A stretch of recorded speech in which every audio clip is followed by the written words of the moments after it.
Okay, so good evening, everybody. And here we are. We have the fortune to listen to the Buddha's teachings and share the Dharma again tonight. So we'll be continuing from where we left off yesterday. Yeah, we're on the chapter in Shantideva's book on meditation. And so at the beginning of the chapter, he's not teaching the meditation how to create single-pointedness or serenity, samadhi. He's not teaching that explicitly, but he's getting us prepared by helping us clear away all the things that distract us and obstruct us from pacifying the mind and training the mind. Okay, so we got into a big discussion last night about the 8 worldly concerns, yeah, and we'll continue on from that this evening. In the upcoming verses, he's going to talk a lot about attachment to people. So that's really going to get you. Yeah, because like I said, he says things quite straight. He doesn't pull punches. And so we'll really see what he says about, how to have compassion for people, how to have empathy, how to care about people, but without clinging to them. Okay? And it's difficult, because we usually think that if you care about somebody, then you're attached to them. Mm-hmm. And he's saying, actually, there's a difference. Yeah. And so to be able to tease apart the difference between attachment, which involves clinging, craving, exaggeration, and so forth, and genuine compassion or genuine love. Teasing those two things apart is not so easy for us, okay? But it's really essential if we want to develop meditative ability. But first, we'll do the introductory verses and a little bit of silent meditation, and then we'll get into what Shantideva says. When we take refuge and do the 4 immeasurables, it's very helpful to imagine, as best as you can, it doesn't have to be crystal clear, but imagine that you're sitting in the presence of the Buddha, surrounded by all the other Buddhas and Bodhisattvas, and that all the sentient beings are seated around you, and you are looking together, everybody's looking together to the Buddha, Dharma, Sangha for spiritual refuge. And then we think that we're leading all the sentient beings to turn to the Buddha, Dharma, and Sangha. Okay? So, here we go.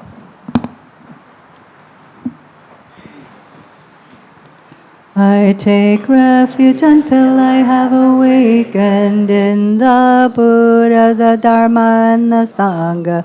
By the merit I create by listening to the Dharma, may I attain Buddhahood in order to benefit all sentient beings. I take refuge until I have awakened in the Buddha, the Dharma, and the Sangha. By the merit I create by listening to the Dharma, may I attain Buddhahood in order to benefit all sentient beings. I take refuge until I have awakened in the Buddha, the Dharma, and the Sangha. By the merit I create by listening to the Dharma, may I attain Buddhahood in order to benefit all sentient beings. May all sentient beings have happiness and its causes. May all sentient beings be free of suffering and its causes. May all sentient beings not be separated from sorrowless bliss. May all sentient beings abide in equanimity, free of bias, attachment, and anger.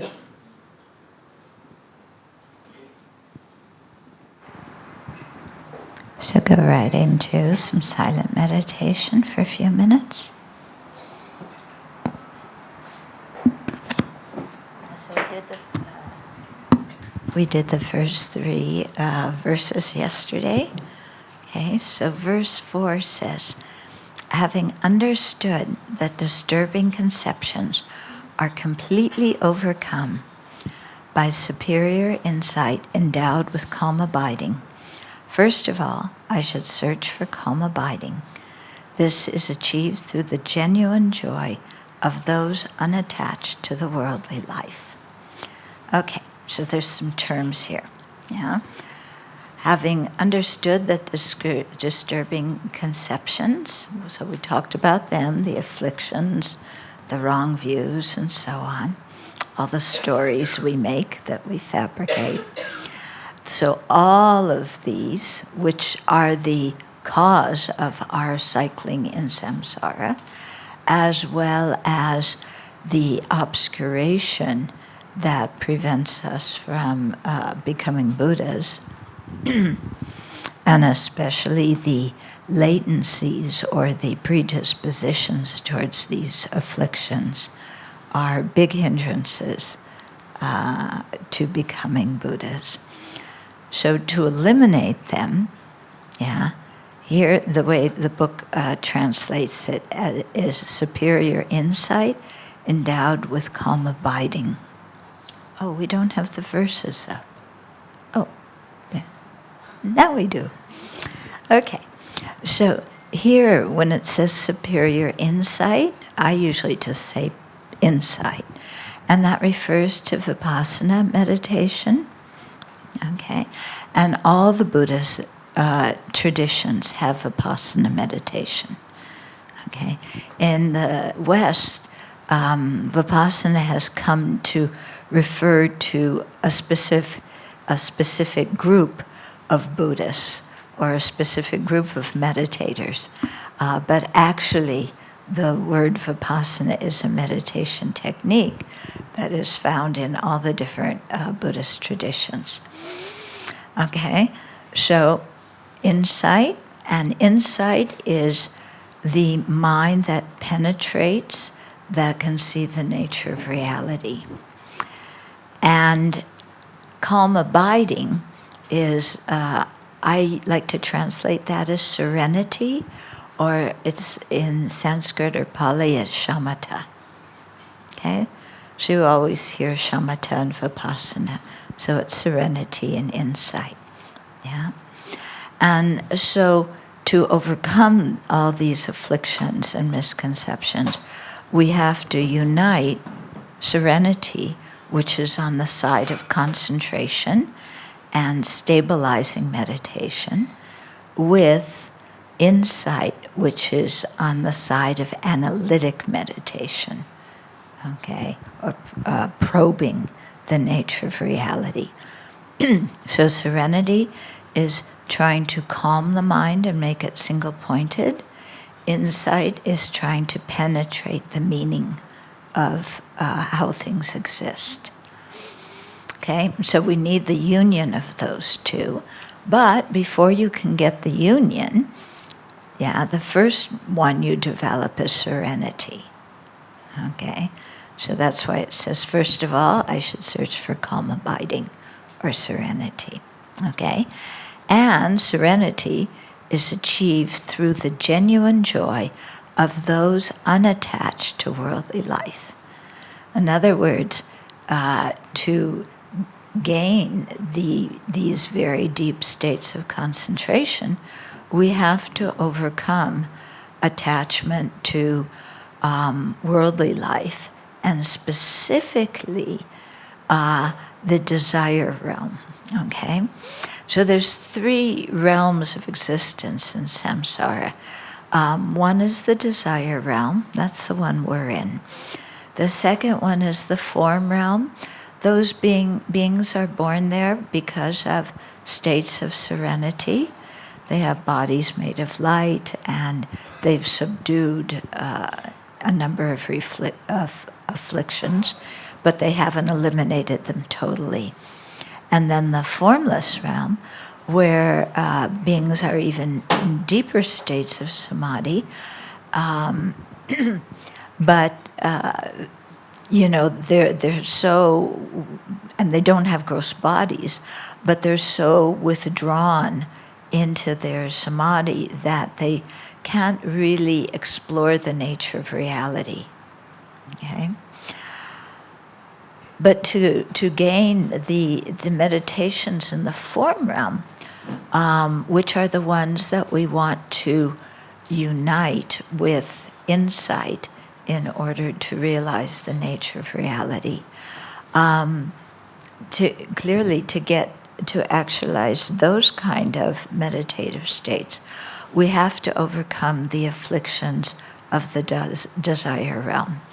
And here, when I say overcome, I don't mean eradicate and get them off the mat totally, because we're just meditating with serenity. We haven't done the insight part of the equation yet.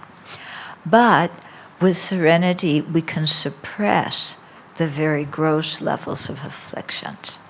Okay? So we need to do that in order to get to the, what are called, in Pali the term is jhana, in Sanskrit it's dhyana. So to get to those states. And to do that, we can't be thinking, and have attachment to, food and clothing and going out and having a good time with our friends and, having a successful career and traveling all over the world and all these kinds of things. Because all those activities involve our senses and, looking to external objects. And when our senses are involved with external objects, then very easy attachment can arise, hostility can arise, jealousy, arrogance, and so on. Okay? So, and we can see it very well. When we do even the short meditation at the beginning of class, anybody do it without any distraction whatsoever? Yeah? It was like, what, 3 minutes or something? Yeah. When you're distracted, what are you distracted by? Yeah. Maybe an itch or a sound, but usually thoughts. And what are your thoughts about? Yeah, they're usually about sense objects. And when I say sense objects, that includes people, because we know other people via our senses. We see, hear, smell and touch and so on. And that's how we know them. So whenever our mind is in a state where we're just constantly paying attention to the external world, then of course we're going to get distracted by what we see and hear and so on. Okay? And when we're distracted, then we're paying attention to the object of our attachment or the object of our antipathy, and we're not paying attention to the object of meditation. Okay? Because you can't have both objects in the same mind at the same time. Okay. So we have to somehow reduce the attachment to worldly life. Huh? Sounds okay, right? Yeah, sounds okay. Wait until we look at what that really means. Okay. So Shantideva here is really, he's first, we have all 8 worldly concerns, right? Okay? But one of the things that we're really attached to is people. And people are very intricately related to the eight worldly concerns. Because where do we get our possessions and our money from? It's not the rock, it's other people. Who praises and blames us? Okay. Who gives us a good reputation or a bad one? And then people's bodies, we see, hear, smell, touch them. We're distracted by all that. Okay? So people are, really one of the major objects that we're distracted by. Now, some people, of the eight worldly concerns, they may have more trouble with the one of money and material, and other people with the senses, and other people maybe with praise and blame, and others with reputation. Yeah, but the thing is, with our attachment to people, it involves all of those. Okay. So, in verse 5, Shantideva says, because of the obsession one transient being has for other transient beings, they will not see their beloved ones again for many thousands of lives. Okay, so who's the one transient being? Here it's referring to us, okay? It could also be referring to somebody else, because you can look at it both ways, but let's start out with the one transient being referring to me. Okay, so when we're obsessed with something, our mind is always thinking about it, wanting it, dreaming, craving, our mind is obsessed, yeah? Okay, so because the obsession one transient being has for other transient beings, okay, so we are transient beings. We are changing moment to moment, yeah? Even we don't want to change moment to moment, we are. There's no way not to change. Okay, so what does that mean if we're changing and the people we're attached to are changing? It means that what we're getting attached to or stuck on is not something fixed. Yeah. So, you have dear ones in your life, right? Yeah. Are they always the same? Yeah. In one day, they change a lot, don't they? And in the same day, we change a lot. We have different moods, our health changes, what we're perceiving and thinking about changes. Everything is in flux. Okay?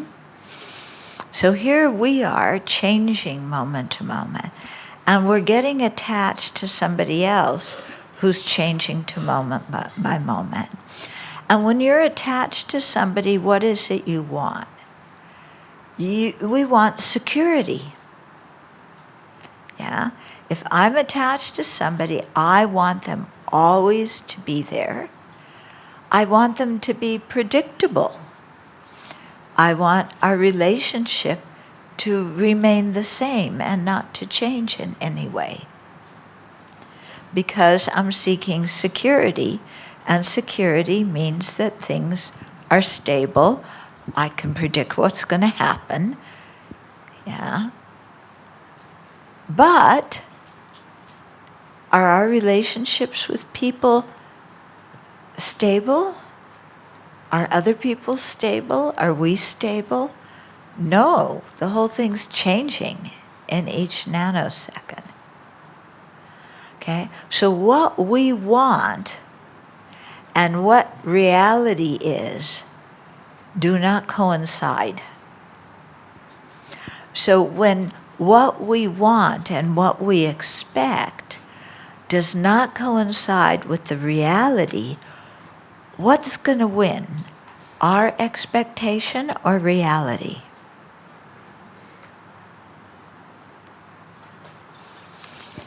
Reality is going to win, isn't it?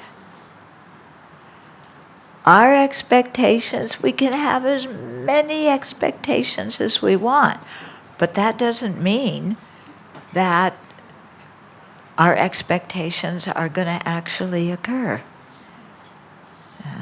Because things are changing all the time due to causes and conditions. Even we don't want them to change, they change. Even we don't want our friend to be in a bad mood, they're in a bad mood. Even we don't want to be in a bad mood, we get in a bad mood. Yeah, that's the reality, isn't it? Even we want a relationship to last forever. Yeah, isn't that what is promoted in movies and love songs and things? I love you forever. I can't live without you. Be mine forever.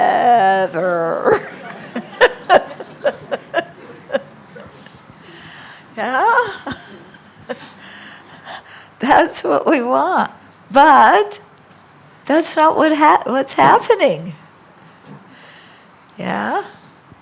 In fact, that's totally impossible because none of us are frozen in time. If somebody, you love your child, if you want your child to remain with you forever, it means your child is never going to grow up, which means you're always going to be getting up in the middle of the night to feed this kid. Yeah, do you really want them to be permanent and unchanging? No, you want them to change because you want a good night's sleep for once in a while, huh? Okay. So then the verse goes on, okay, one transient being attached to another one, and then they will not see their beloved ones again for many thousands of lives. Okay, so you're really attached to somebody. When you're really attached to somebody, you always want to be with them. Okay. Or at least you think you always want to be with them.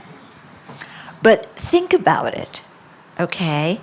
You and the person you always want to be with have duct tape holding your arms together. So wherever you go, they go. And wherever they go, you go. Okay? How long do you think you're going to be harmonious in that situation? Yeah? Even if you aren't duct taped together, if you spent 24 hours non-stop without one break with the person you love most in the universe, after 24 hours, what do you think? Are you going to be, you want to be with them again non-stop for another 24 after that? Yeah, no bathroom breaks. Yeah?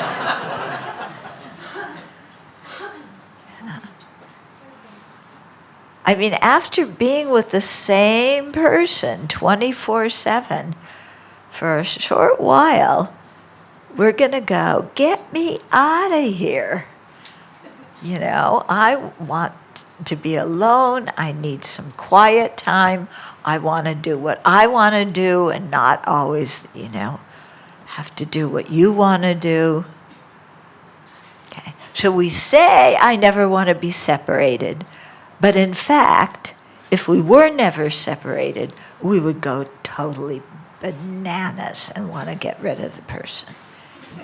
At least for a little while. Okay? Don't you think? Yeah? Oh, don't you want a little break?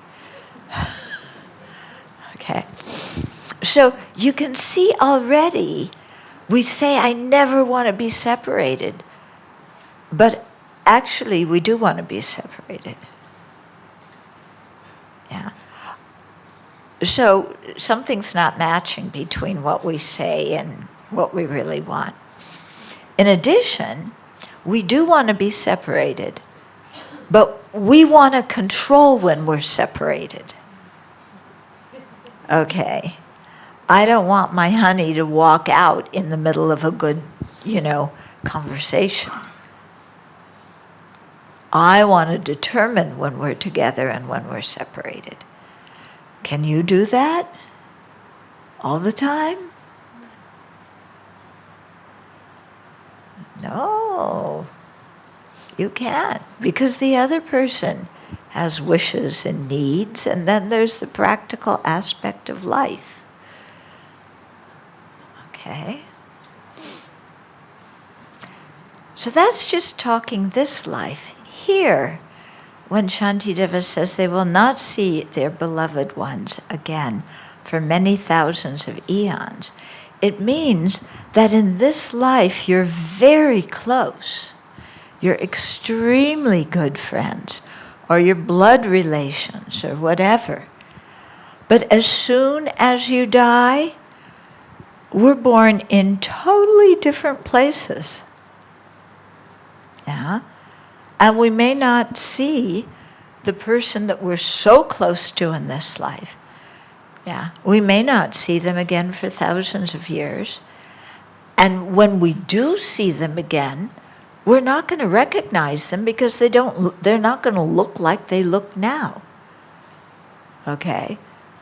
So it's not that somebody dies and then 15 million lifetimes go by, and then the next lifetime you meet them in, they look exactly like they do today, and you say, oh, hi, I haven't seen you in a while. Yeah, it's not like that because we're born in different realms. Yeah, there's 6 realms of existence, different classes of beings. We're born all over the place. Yeah, in different universes, in different realms of being. Yeah, and we always look different and we think different. And, we're not going to recognize each other. So they say, actually, that because we've had infinite beginningless lifetimes, we've all been each other's parents and cared for each other the same way a parent cares for a child. Yeah? Okay. Think of Donald Trump. Okay? In a previous life, he was your loving mama. What do you think? Okay. Or in a previous life, you were his loving mama. Oh my goodness. Yeah. Because, we had different bodies, different personalities. Yeah. But we have had a very close relationship with each and every living being. Yeah, which is one reason that we use to care for everybody equally. But it also makes us aware that we are not going to recognize them in the future. Okay? And we're going to have a totally different relationship with them in the future. Okay? I mean, imagine Donald Trump being your mama. Goodness. But he's going to have a different personality than he has now. Yeah? And you're going to see him totally differently. Okay? Or so, I just pulled him out of a hat. But think of, somebody that you aren't particularly fond of, or somebody you don't know. And, think in the past life and the future life, we'll have a close relationship with them. Okay? But the people we're close with this lifetime, we may be born in totally different parts of the world. Yeah? Not even in the same solar system or universe. Okay? Because we're all getting reborn due to afflictions and karma, under the influence of ignorance and our karma. Okay? So that causes some suffering, doesn't it? When you're really attached to somebody this lifetime, when you depend on them a lot, when they're the person who gives you a lot of love and encouragement, and they stand up for you. And then at the time of death, we go in our different ways. And we can't go together with each other. Even you take cyanide together, you're still going to get born in totally different places. Okay, so don't take cyanide together. Yeah. Don't even take it alone. Okay. But, to really think of that and see, is that easy to accept? That the other person's going to die, and they're going to go on, and you're going to be here. And they're gone. And it's not like they're gone and they're hovering around you, looking down on you, They're off into their next life. Yeah. They're not going to be thinking about us. Mm-hmm. And yet we're so attached to them now. And what they want and our attachment to them conditions so many of our actions. Okay? So if one of your loved ones doesn't want to go to work, but they aren't sick, they just don't want to go to work. Maybe they were out drinking the night before, or who knows doing what. And they say to you, please call my office and call in sick for me. Yeah, will you do it? Yeah, they're a family member, you care about them. Usually we would do it. Isn't that lying? Okay. So you see that because of our attachment to certain people, we will go beyond our own code of ethics and we will break our precepts. Okay. So we create a lot of karma in relationship to the people that we care about. But when we die, we go on alone with the karma, and the people that we care about stay here.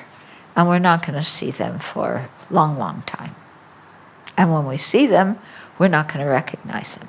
Because we've all been each other's parents and best friends in a previous life. When you walked into this room, did you see somebody and go, hi? Yeah? You were my mom, you were my dad. It's so good to see you again. Let me give you a big hug. And the other guy's going, huh? Cool it, Okay, but we've all been like that to each other in previous lives. But we come in this room tonight and we don't recognize each other, do we? Okay. Okay, let's go on to verse 6. So not seeing them, these people that I'm very attached to, not seeing them, I am unhappy. And my mind cannot be settled in meditative equipoise. I can't settle my mind in concentration because I'm filled with longing. I haven't seen them. I want to be with them. Okay? So not seeing them, I am unhappy. And my mind cannot be settled in equipoise. And even if I see them, there is no satisfaction. And, as before, I am tormented by craving. So this is a catch-22 situation. Whatever you do, you're going to suffer. Because this is the nature of samsara. This is what happens when we are under the influence of afflictions and karma.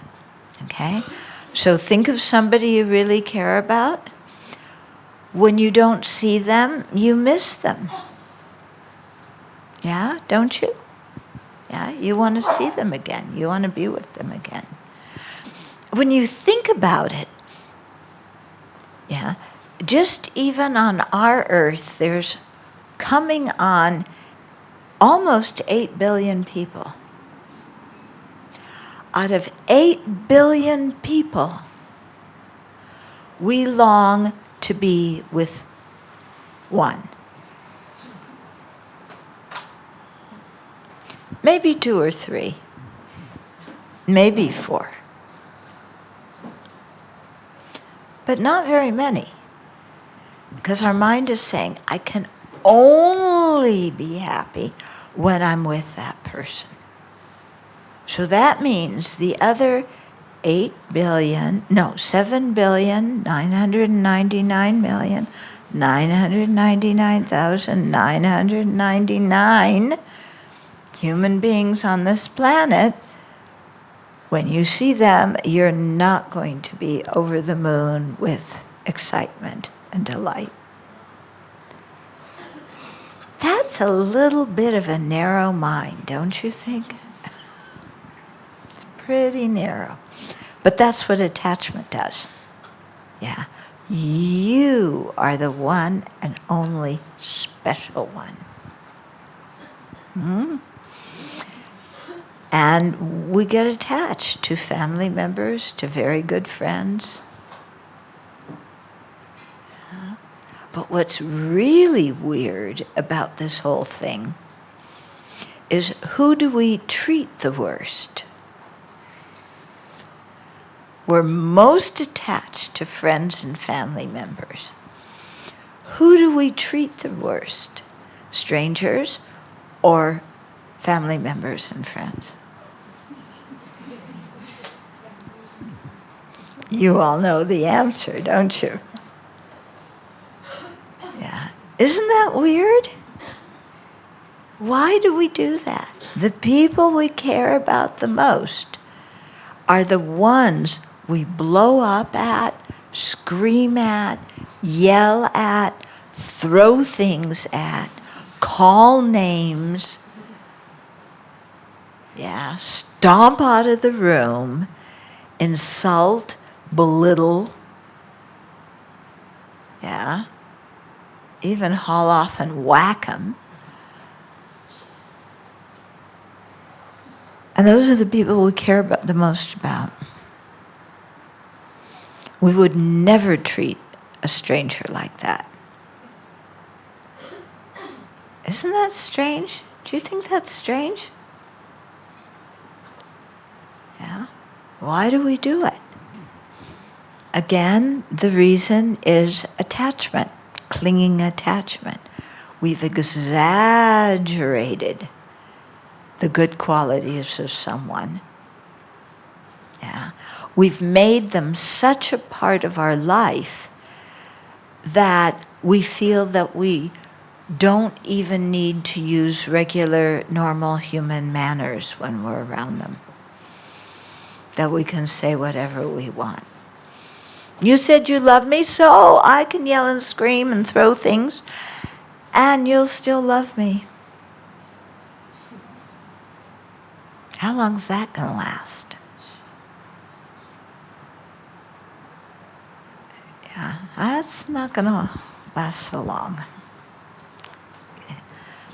So it's very interesting. What my point here with all this is to look at what attachment does to our mind and how being under the influence of clinging attachment that has exaggerated someone's good qualities, how that affects our behavior adversely. Yeah? So to see the disadvantages of this kind of attachment. Mm-hmm. Okay. So not only that, but seeing them, not seeing them, I'm unhappy, because I want to see I want to see them. Like a little kid saying, oh, Mommy, Daddy, I want to be with you, don't go out tonight. Yeah? The mind, we can't meditate. Yeah, you sit down to meditate, there's Buddha boy appearing in front of you. Yeah, and you're off daydreaming about Buddha boy lying on the beach. Of course, you're going to a meditation retreat together. So it's not real attachment because we're at a meditation retreat together. Yeah, so it's not really attachment. But he certainly is easier to visualize than the Buddha. Yeah? And we start to say, I take refuge in Buddha boy. You know? Who do we take refuge in? Do we take refuge in the Buddha, Dharma, and Sangha? Or do we take refuge in other human beings? Are other human beings good objects of refuge? Are they going to always give us good advice? Are they always going to be there? Can they lead us to liberation?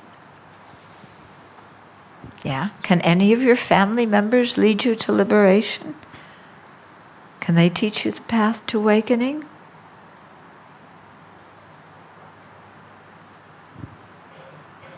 My family couldn't. I don't know about yours. My family can't. Okay? There's one sutra, I can't remember the name of it, but where the Buddha is talking about the time before he became awakened. And he was saying, I was one confused sentient being getting attached to other confused sentient beings. How is that going to wind up as something good? Okay. But who do we take refuge in? Yeah?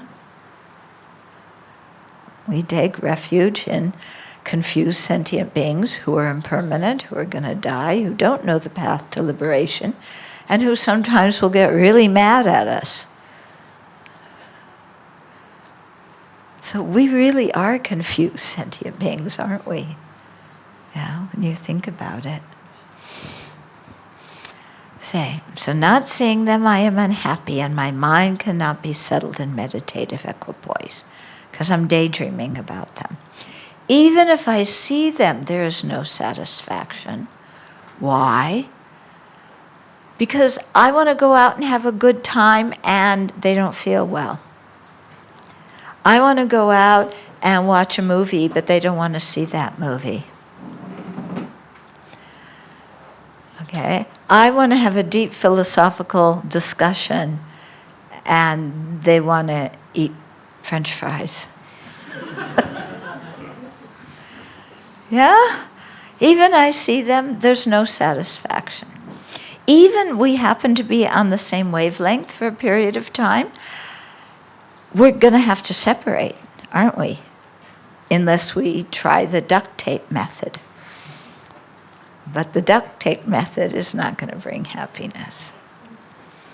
And as before, I am tormented by craving.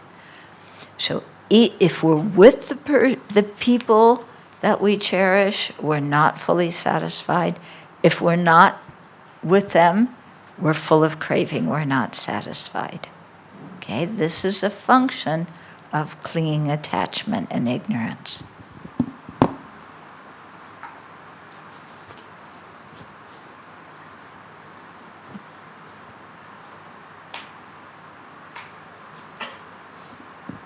Then verse 7 says, through being attached to living beings, I am completely obscured from the perfect reality. My disillusionment with cyclic existence perishes, and in the end, I am tortured by sorrow. Okay? So, when we want to gain realizations, we talk about the three principal aspects of the path. Yeah, renunciation, or the aspiration for liberation, bodhicitta, the aspiration for full awakening, and the correct view of reality. Okay. When we're attached to living beings, I am completely obscured from the perfect reality. Why? Because the perfect reality is that things are empty of having their own unique, true nature. When we're attached to someone or something, we're holding them as having their own unique nature. Okay? So the way we're holding or perceiving the person is the opposite of reality. So it's going to obscure us from understanding reality. Okay? My disillusionment with samsara perishes. Yeah, when we're attached, we want to be with these people. We're dreaming, you dream of Chinese New Year. The whole family gets together. It's such a wonderful feeling. The whole family comes together. Everybody's celebrating. You eat good food. That's the way it's supposed to be anyway. Yeah? How often is it that way? But anyway, it's supposed to be that way. Yeah. So our disillusionment with cyclic existence, again, is out the window because we're completely involved with the eight worldly concerns. Okay. And our bodhicitta, that wants to attain awakening for the benefit of all beings, is down in the basement because we're attached to only these few sentient beings we're with. And we don't care about the rest of them. Or worse yet, we don't like the rest of them. And, they're interfering with my perfect Chinese New Year. Yeah. And in the end, I am tortured by sorrow. We remain samsaric beings. Okay, so this is what, Shantideva is just describing things to us. Yeah, that's all he's doing is pointing things out. And he's not criticizing us. He's not condemning us. He's just saying, look at your own experience. Yeah, see if things are really like this. Okay. Now, before we go to the next verse, what I want to touch on is we talk so much about great love and great compassion. Love is wanting sentient beings to have happiness and its causes. Compassion is wanting them to be free of suffering and its causes.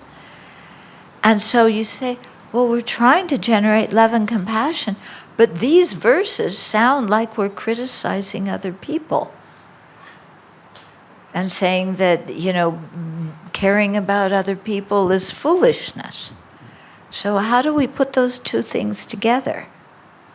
Okay. So first of all, love and compassion in a Buddhist sense are very different than what we're talking about here, than attachment. Okay? Attachment is based on exaggerating somebody's good qualities. Okay? exaggerating the value and pleasure of the relationship with them, exaggerating our need to be with them. Yeah, attachment is not seeing the other person or the relationship accurately. It's skewed in some way. Okay? And so with attachment, we want somebody to be happy as long as they meet our needs. Okay? So, unbeknownst to us, we have an internal checklist of what we expect other people to be. Okay? You're my mother, so you're supposed to be like this, and this, and this, and this, and this. You're my husband, wife, you're supposed to be like this, this, this, this, this. You're my best friend, you're supposed to be like this, this, this, this, this. And as long as you have those qualities and treat me the way I think you should treat me, then I say, I love you. Now, it's not really pure love, because that love is mixed with attachment, and it's very conditional. I love you as long as you're nice to me. When you're not nice to me anymore, I'm taking you to the used husband store. Yeah? I want my money back. Okay? And so you see, have you seen when you look around, people who are fantastically in love 1 year, and then wait a year or two, and what's happening? You know, they're screaming at each other and they want a divorce.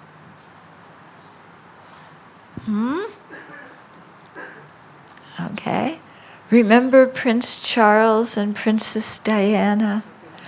Oh, she married her prince. Yeah. They're going to live happily ever after. The three of them.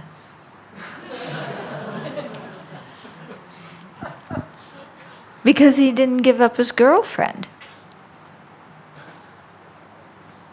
Yeah, he's married to Diana, dreaming about his girlfriend, who is now his wife. Okay. So you see that when we have expectations, we're not seeing somebody realistically, what they're capable of or how they behave. Okay? In Buddhism, what we're trying to develop is a heart that just wants people to be happy simply because they exist.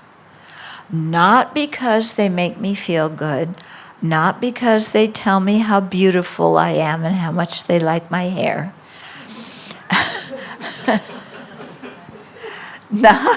Not because, they always encourage me. We want to cultivate a kind of wish for them to be happy simply because they exist, because they're exactly like us, wanting happiness and not suffering. And we understand that about them. And so compassion too, the kind of compassion we want to develop, wants other living beings to be free, again, simply because they exist. Not because they're nice to us, not because they're good looking, not because they tell me how much they love me. Because we even want to have compassion for the cockroaches. Yes, even the cockroaches. Okay? Because that cockroach in a previous life was your mama. Yeah? And in a future life might be your mama. Because we've all been related to each other in that way. We have infinite lifetimes in samsara. That's the way it is. Okay. So, do you see the difference between the love and compassion we're trying to develop as Buddhists? The love and compassion that is based on equanimity, not on exaggeration, that cares about everybody equally, even though we may relate to other people differently, because, we don't relate to strangers the same way we do to friends. Yeah, but we care about everybody equally. And that is very different than attachment. Okay? So we're not, in these verses, Shantideva is not criticizing other living beings. Yeah. What he's pointing out is the disadvantages of clinging attachment, the disadvantages of false expectations. Okay? So let's pause here. You may have some questions or comments. Yeah.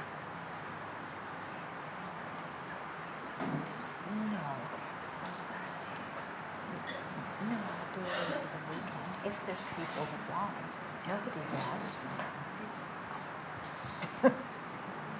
Nobody's asked. Yeah, but I don't see her here. Dear Venerable,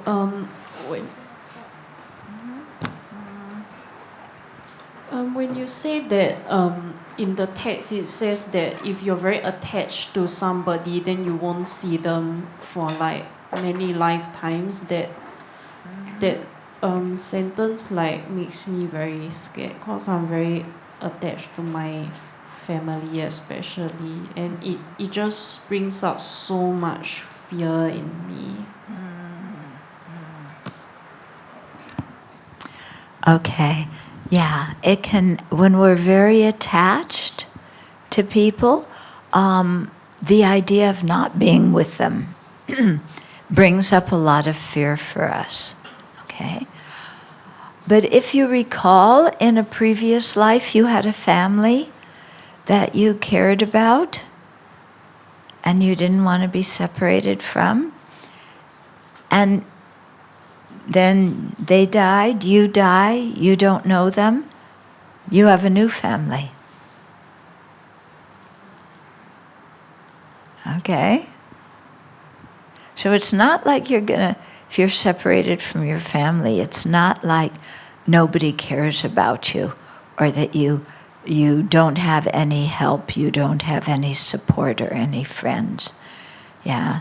There's so many living beings all around you.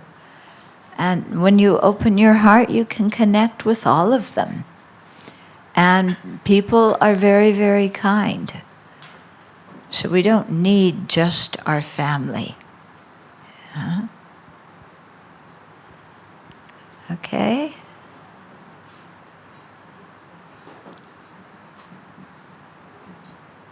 Yeah. Here. Xiao Hong?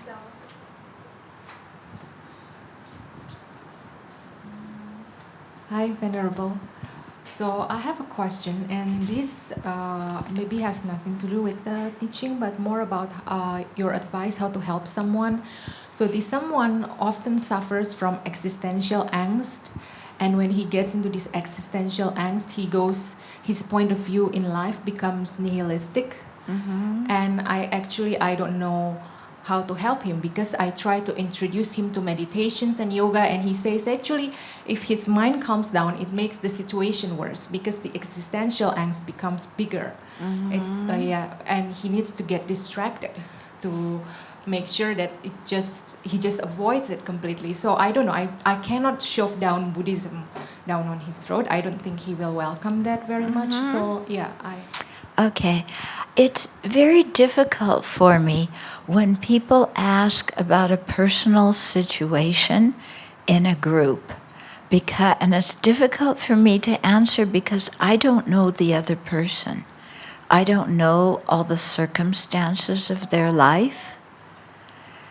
And if I give an answer to, if you're thinking about one person, but the question is general, if I answer the general question, it may not fit the situation you're talking about.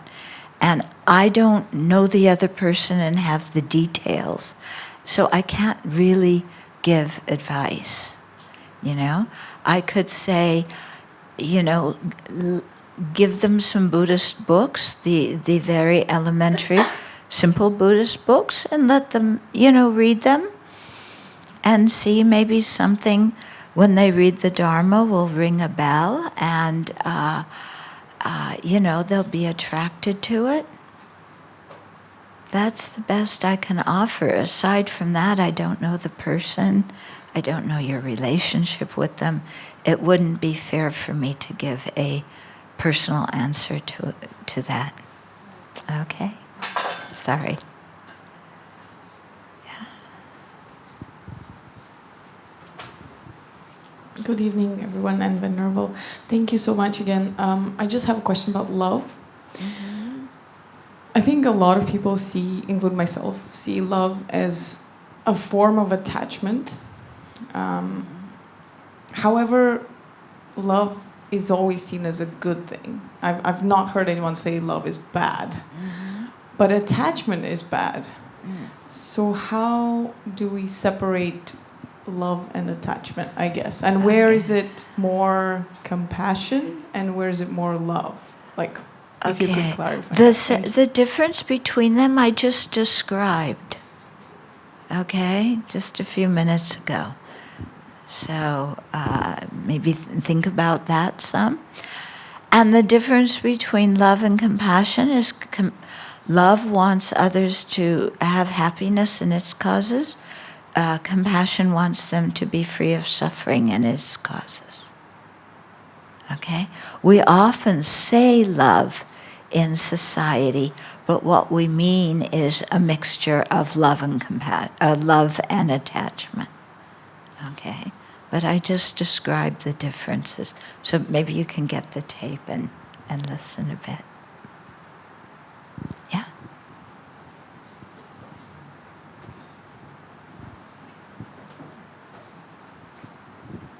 Venerable, in the four immeasurables, is there a reason for the order? I'm just curious why we say loving kindness first and then compassion, because logically, to me at least, it seems like we wish for others to be free from suffering and then move on to happiness. Okay.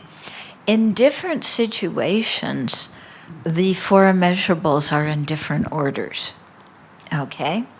So in the particular order, you know, with love, compassion, joy, and equanimity, there, the way you want to use them is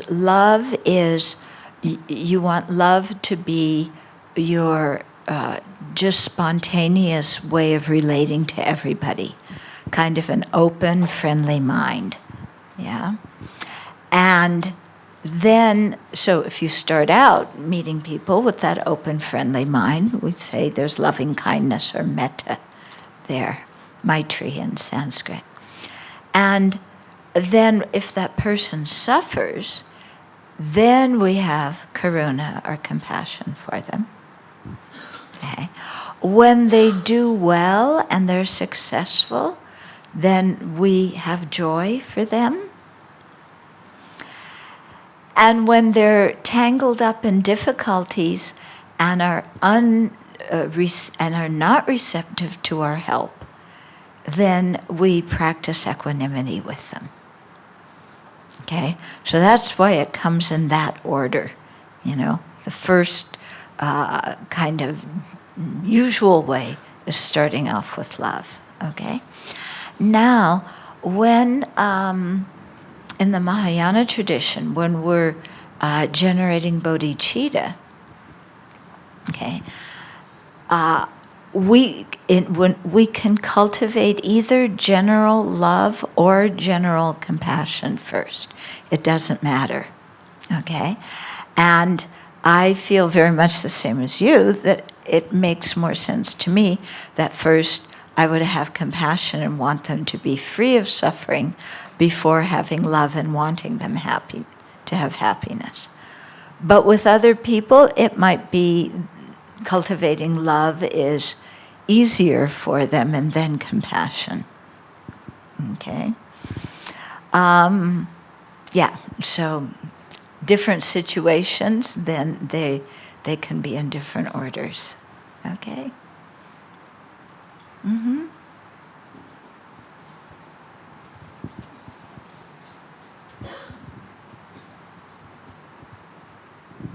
Thank you, Venerable.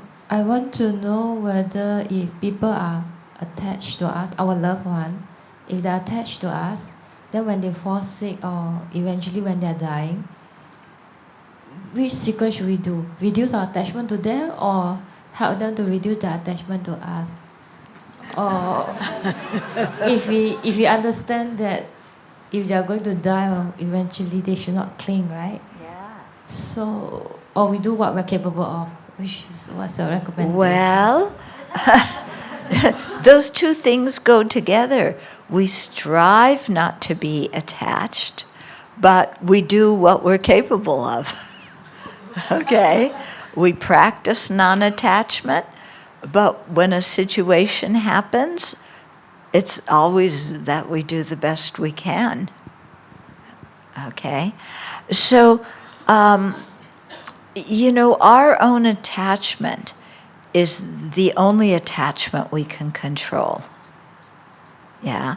Other people may be attached to us. We can't pop into their mind and push some buttons and get rid of their attachment. We can say, don't be attached to me, but that often doesn't do any good. Okay? So it depends on the other person's, if they want to cultivate equal love and compassion for all beings, then they may want to reduce the attachment. Or if they see the disadvantages of attachment, they may want to reduce it. Okay? So that depends on them having some kind of Dharma education and reflecting on it and using their own wisdom. We can't make somebody be unattached to us. Okay? We can choose how to relate to somebody. Okay? So if there is somebody who's very, very attached to us, and it's not very healthy for them, and it's not so good for us either, then we can keep a respectful distance, and we don't encourage them to be attached. Okay? Because we know how to make people attached to us. We act nice, we smile, we do things for them. But if you don't want, you don't want to lead somebody on, making them think, especially in romantic relationships, making somebody think that you're really interested in them when you aren't. Okay? Does that answer your question okay? No? Can you ask your question another way? Okay, for example, let's say my mom, she's old and she's attached to family and me and things like that. So to make her feel better, right, if I say things like, don't get attached to us because she will die, I will die, but we can go next life and meet or go Pure Land. Is that cheating? Because she has no Dharma background whatsoever. And she thinks when she dies, she's going to disappear for good. And there's a lot of fear. She has a lot of fear. She thinks when people die, they will just disappear for good, and there's fear, and then she has a lot of worries. Yeah. So, many people think like that. So it depends if you know, again, it's a situation. I don't know the person. It's difficult for me to give personal advice. Yeah, because it depends on how receptive somebody is. What you say to somebody, you know, depends on how receptive they are. And, you know, and you have to catch them in a mood when they're receptive, and you have to know the person well to see what you can say to them. Okay. You know what is more helpful for me? Instead of you asking me how you can help somebody else change, ask me how I can help you change. Okay? Yeah, this happens all the time. How can I help this person? How can I help that person? What? You're not a sentient being with afflictions? You don't need help to change yourself? Who can you help them? You know, who can you change? Can you change your relatives? No. Can you change yourself? Yes. Do you ask about how to change yourself? No. Do you set up a daily meditation practice so you can change? No. Do you ask about helping somebody else change? Yes. Okay? Do you see how we are? No wonder we are confused sentient beings. Yeah? Yeah, whenever I give a talk on anger, you know, it's like, okay, we're going to a talk on anger. Come on, my whole family, we got to go listen and talk to anger. And look, she's talking about the disadvantages of anger. Yeah, listen to what she's saying. You know, oh, she's talking about the antidote to anger. Oh, this one applies to you. Yeah, remember it. You use that next time you're mad at me. Yeah, but they never say, oh, these teachings are meant for me and my anger.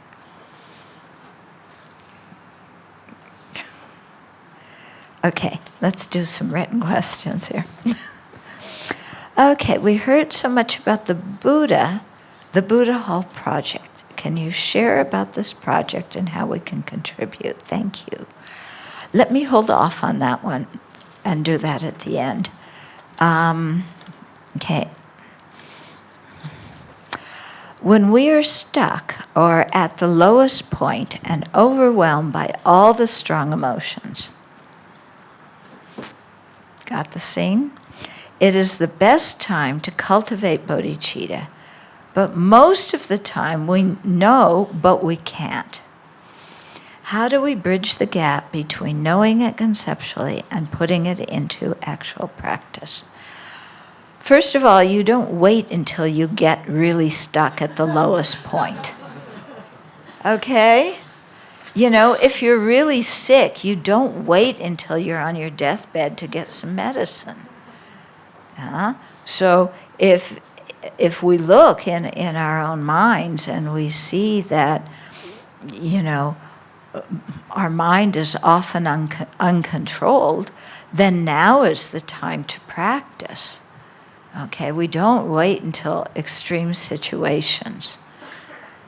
Because that's like going into your A-levels cold without studying, without any preparation. Okay, you have to prepare the mind.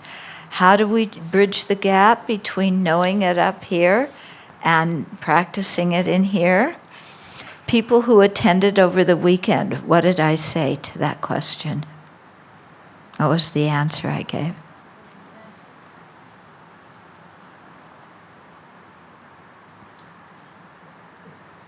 Nobody remembers?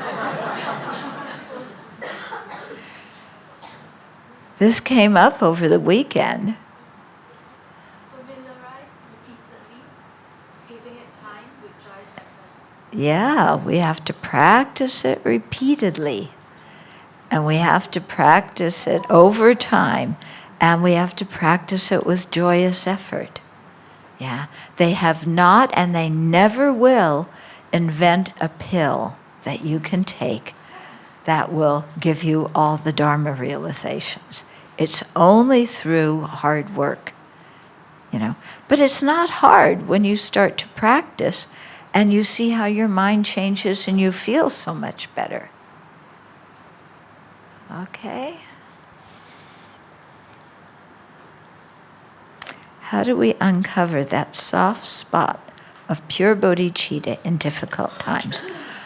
Again, you're not going to uncover it if you haven't cultivated it when you're not in difficult times. Okay? So we have to familiarize ourselves with bodhicitta. Then when problems come, you can remember bodhicitta.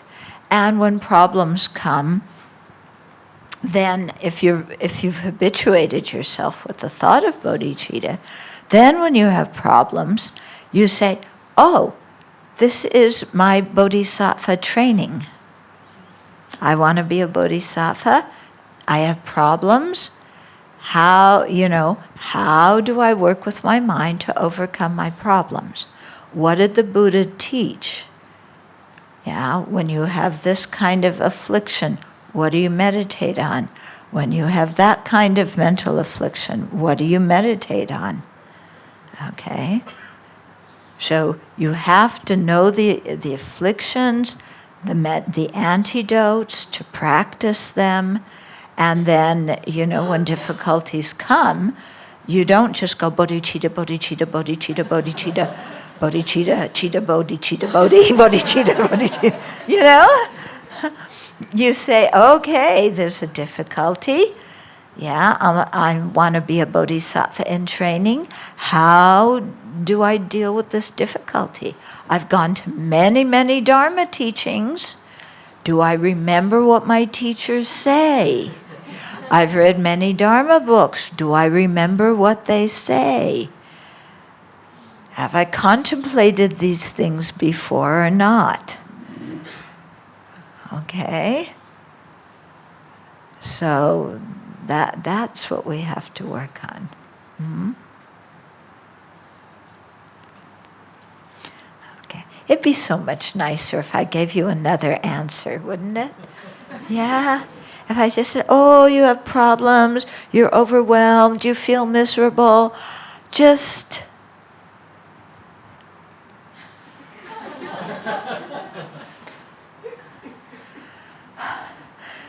think of Kuan Yin.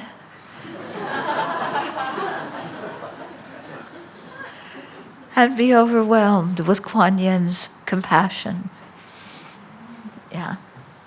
Yeah, it does help to think of Kuan Yin at that time. But you think not just of Kuan Yin's compassion for you, but how you can generate the same compassion Kuan Yin has for other people. If you can do that, then you really can pull yourself out of these depressed modes. Okay, now back to the question about the Buddhahood project. Can I share about this project? You saw the video beforehand? So the basic thing is, when we started the Abbey, there was a house with a garage and a barn. And so we needed a meditation hall. So we changed the garage into a meditation hall.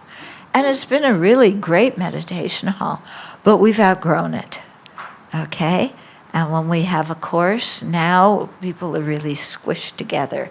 And so we need to expand, okay? Because more people are joining the community, and more people are coming to learn the Dharma and to do courses and retreats with us. So that's a good signal, that Dharma is somehow spreading in the West. So we want to build a Buddha hall. The top floor will have several meditation halls, and the bottom floor will have a big library and classrooms and meeting rooms, okay? And so we have 300 acres of land, but we've chosen one spot that is in a meadow, and so we're going to build the building there. It's going to be a little bit over 17,000 square feet. I don't know what that is in square meters, but it's going to be 2 floors.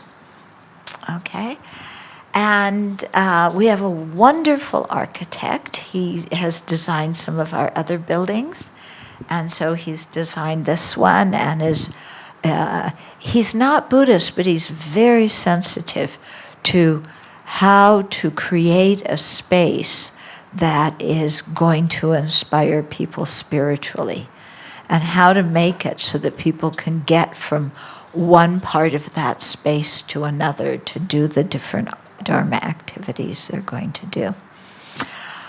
So, how you can help? One way is there should be a card. Did you get the little thing? So there's a card in there about we want to ask people to recite the Buddha's mantra, Om Muni Muni Maha Muni Soha, as many times as possible to create the merit so that we can build it. And then, if you want to donate, then that's always very, very helpful. If you are a contractor and you want to come and run the project, great, we welcome you. Okay, so however you want to help, if you have special talents and abilities, or donations, or reciting the mantra, everything can help.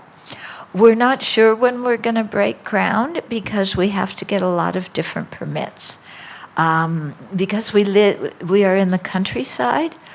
It's not like in Singapore. In Singapore, you have the water, electricity, telephone, fiber optics.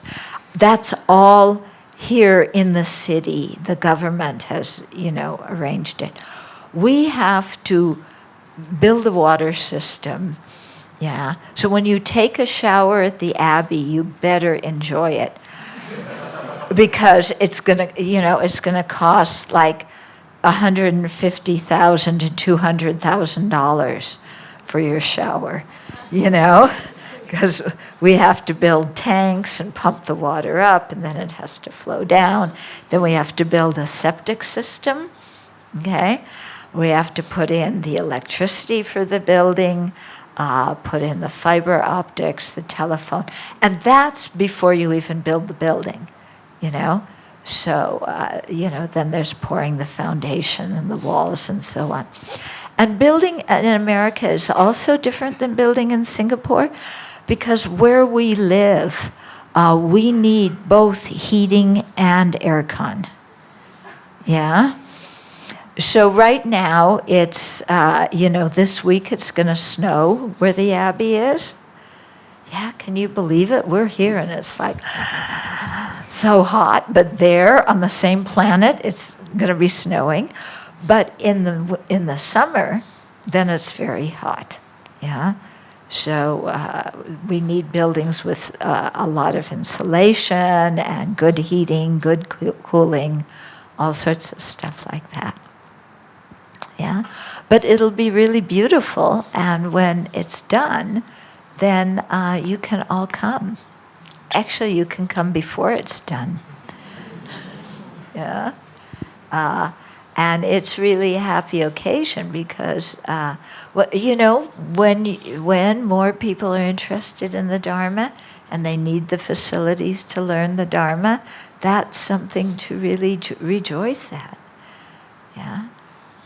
And I think a country like America needs the Dharma very badly. Yeah. Okay. Okay, so let's close for the evening. Yeah. And Thursday is the next teaching. So I was thinking of continuing. It'll be at ABC around the corner. So I was thinking of continuing a little bit with the 4 factors that change the mind and talk a little bit about karma and the disadvantages of cyclic existence. And then Friday night, where are we? At BF East. And then Saturday and Sunday back here. West. Okay, the other one. Yeah. Not this one, the other one. You just have to figure out which one is this one and which is the other one. Okay. And then Saturday and Sunday we'll be doing a Medicine Buddha retreat here. So that will also be, we can incorporate in our Medicine Buddha practice some reflection on what we've talked about so far in Shantideva's teachings. Okay? So let's just have a couple of minutes silent meditation and then we'll dedicate.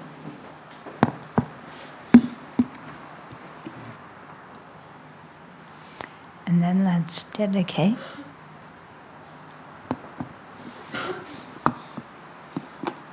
Due to this merit, may we soon attain the awakened state of Guru Buddha, that we may be able to liberate all sentient beings from their sufferings. May the precious Bodhi mind not yet born arise and grow. May that born have no decline, but increase forevermore.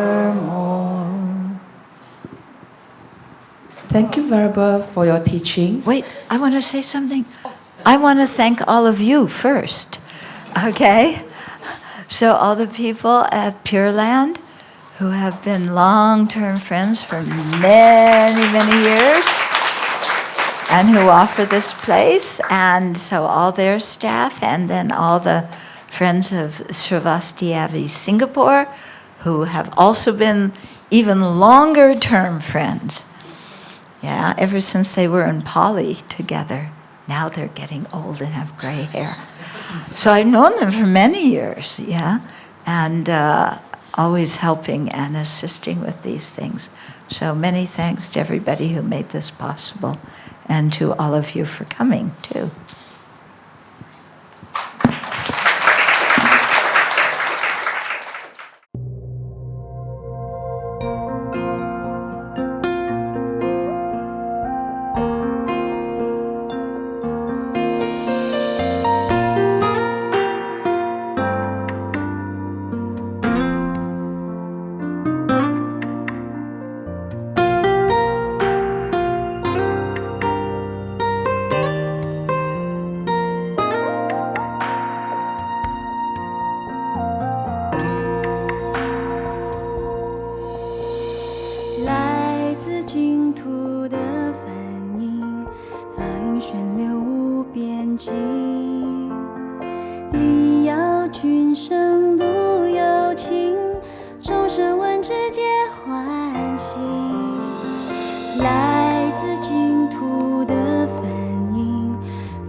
波凡尘万种意，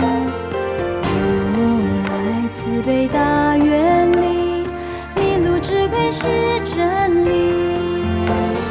错过净土的梵音，懂得殊胜说不尽，唯愿众生早觉醒，殊证无上妙菩提。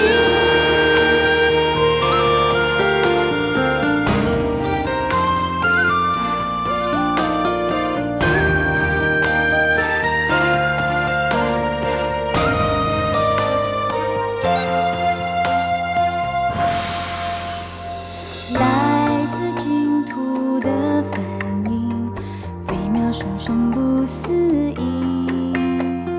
诸佛说法深不息，六部十方玄妙理。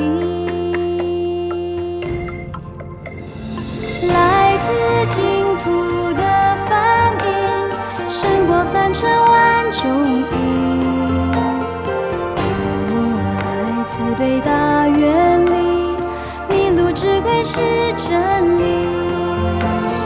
错过净土的梵音，懂得殊胜说不尽，唯愿众生早觉醒，殊证无上妙菩提。唯愿众生早觉醒，殊证无上妙菩提。